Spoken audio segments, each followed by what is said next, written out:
তো অত ফুল নেই তাই ফুল লাগাতে পারলাম না। এটা কি গাছ? এটা কি লাকি বাম্বু নাকি? ওই গাছটা দেখাও, ওই গাছটা। আর এটা কি গাছ? এটা কি ঝাউ গাছ? আরে তুই কি করতে আসছিস এখানে? চুরি করতে?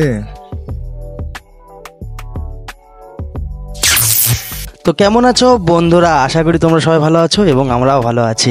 এখানে যে সিনটা দেখতে পাচ্ছ, এরা দুই বোনই কিন্তু ফুল চুরি করতে এসছে। হ্যাঁ, এদের বিয়ে বাড়ি ছিল, সেখানে ফুল না কিনে এরা বাগান থেকে ফুল চুরি করতে আসছে। গোটা সিনটা দেখো, ফুলগুলো চুরি করে করে একটা চিকচিকি নিয়ে গেছিল, ওর মধ্যে ঢুকিয়ে নিচ্ছে। আর চুরি করতে যাবে যাক, আমাকে এর মধ্যে মাঝখানে ফাঁসায় দেওয়ার কি আছে, ওই জন্য আমি ভিডিওটা বানালাম। সবাই যারা বাগানের মালিক আছো, এদের থেকে সাবধানে ফুলগুলোকে সরিয়ে রাখতে হবে, কারণ এরা যদি একবার খবর পায় তাহলে বাগান শেষ, একদম পুরো ফাঁকা করে দিবে বাগান। আর চারিদিকে এত সুন্দর সুন্দর গাছ ছিল, এই যে দেখো, যেমন এটা রঙ্গিল বাঁধাকপি, আর গোলাপ আছে, গাঁদা ফুলের গাছ আছে, বিভিন্ন ধরনের গাছ ছিল, যেটা মন মুগ্ধ করে দিবে একদম। আর মাঝে মাঝে না সবুজ জিনিসগুলো দেখা ভালো, চোখের পক্ষেও ভালো, শরীরের পক্ষেও ভালো, আর মন আত্মার জন্যও ভালো। চারিদিকে শুধু গাছ আর গাছ।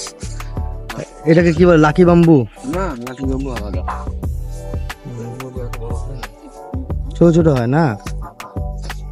এটা কি লজ্জাবতীর গাছ? যে বাগানটা গিয়েছিলাম এটা ছিল ডাঙ্গার হাটে, আর যা দেখলাম যে ছোট ছোট গাছেও কিন্তু ফল ধরেছে, দারুণ সুন্দর লাগছিল দেখতে।